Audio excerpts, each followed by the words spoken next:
Welcome to God's 5 Minutes with Pastor Ed Wilson. Reach him at GodsFiveMinutes@gmail.com. Now, here's Ed Wilson with God's 5 Minutes. Hello, friends. 1 Kings 3 records how Solomon ascended to the throne of David his father by divine decree, how the Lord paid him a visit. God asked him what tools he requested for his great work of governing the nation. He chose to ask for an understanding heart.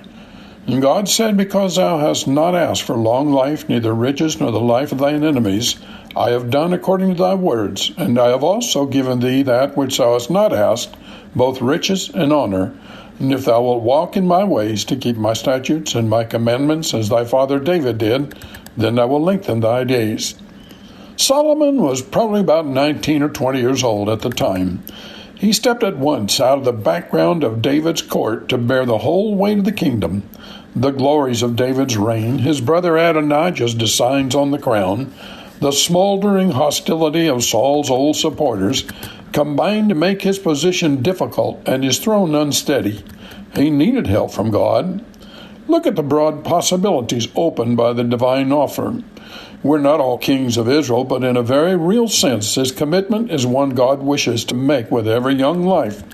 The future lies blank before you, ready to receive what they choose to write on its page. Once written, it's indelible. If only young people could see the possibilities of their youth and the results that depend on early choices as clearly as they will see them one day, well, there'd be fewer wasted mornings of life and fewer gloomy sunsets. But the misery is that so many do not choose at all, but just let things slide and allow themselves to be molded by whatever influence happens to be strongest. Unfortunately, there's more evil than good in the world, and if a person takes his color from his surroundings, the chances are terribly against his developing into anything high, noble, or pure. This world is no place for a person who cannot say no. Solomon's prayer shows the attitude with which he started his reign. There is no exultation. His serious and clear-eyed spirit sees in rule a heavy task. He contrasts his inexperience with the truth and righteousness and veteran maturity of his great predecessor, and trembles to think that he, a mere lad, sits on David's throne. But he pleads with God that he has made him king, and implies that therefore God is bound to fit him for his office. That is the boldness permitted to faith, to remind God of his own past acts, which pledge him to give what he has put us into circumstances to need.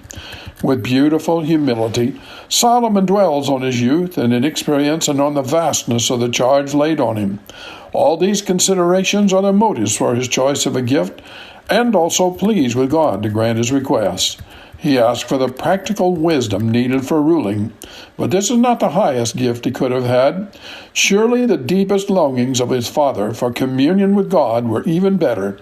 No doubt the wisdom of the book of Proverbs is religion and morality as well as true thinking, but the understanding heart to judge thy people, which Solomon asked and received, is narrower and more secular in its meaning. There is no sign in his biography that he ever had the deep inward devotion of his father. After the poet-psalmist came the prosaic and keen-sighted shrewd man of affairs. The one breathed his ardent soul into psalms which feed devotion today. The other recorded his discernment in 3,000 proverbs, and though his songs were 1,005, they touched a lower range, both of poetry and religious feeling, than his father's, as may be expressed by calling them songs and not psalms. Even so, this request is a pattern for the young. To Solomon, dignity meant duty, and his crown was not a toy, but a mask. The responsibilities, not the enjoyments of his station, were uppermost in his mind. To look on life as a garden of delights, or sometimes as a pigpen, then farewell to all hopes of high achievement or an honorable career. Let us, you and I, instead seek the upward path. Have you talked to God today? You have been listening to God's 5 Minutes with Pastor Ed Wilson.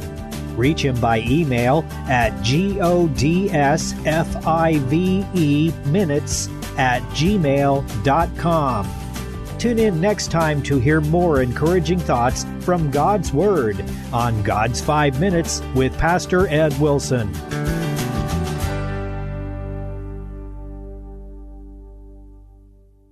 Are you a Christian who likes to read?